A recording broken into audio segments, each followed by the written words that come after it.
വൻ പ്രതിഷേധത്തിനൊടുവിൽ ADGP MR Ajith കുമാറിനെ പേരിനു മാത്രം മാറ്റിയതിലും വിവാദം കനക്കുന്നു. ADGPയുടെ വീഴ്ച ചൂണ്ടിക്കാട്ടിയുള്ള റിപ്പോർട്ട് ഉണ്ടായിട്ടും അതൊന്നും പറയാതെയാണ് മുഖ്യമന്ത്രിയുടെ ഓഫീസ് വാർത്താക്കുറിപ്പിറക്കിയത്. ഇന്നലെ രാത്രി സെക്രട്ടേറിയറ്റിലെത്തിയാണ് MR അജിത് കുമാറിന്റെ മാറ്റം മുഖ്യമന്ത്രി ഫയലിൽ കുറിച്ചത്. ക്രമസമാധാന ചുമതലയിൽ നിന്ന് മാറ്റാനും സായുധ ബറ്റാലിയന്റെ ചുമതല നിലനിർത്താനും ഫയലിൽ എഴുതിയ ശേഷം മുഖ്യമന്ത്രി അത് പ്രൈവറ്റ് സെക്രട്ടറിക്ക് കൈമാറുകയായിരുന്നു.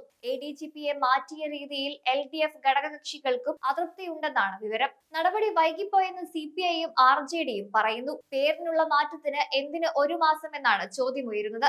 അതേസമയം മനോജ് എബ്രഹാമിന് ഉടൻ ഇന്റലിജൻസ് ഒഴിയാനാകില്ല. നിയമസഭാ സമ്മേളനം നടക്കുന്നതിനാൽ പകരം ചുമതല നൽകാതെ ഒഴിയാനാവില്ല. അടിയന്തര പ്രമേയങ്ങളിലെ മറുപടിയും സഭാ ചോദ്യങ്ങളുടെ മറുപടിയും ഒക്കെ തയ്യാറാവേണ്ട സമയത്ത് ഇന്റലിജൻസ് മേധാവിയെ മാറ്റുക എളുപ്പമല്ല. MR അജിത് കുമാർ ക്രമസമാധാന ചുമതലയിലേക്ക് വീണ്ടും എത്തുമോ എന്നതാണ് ഉയരുന്ന ചോദ്യം.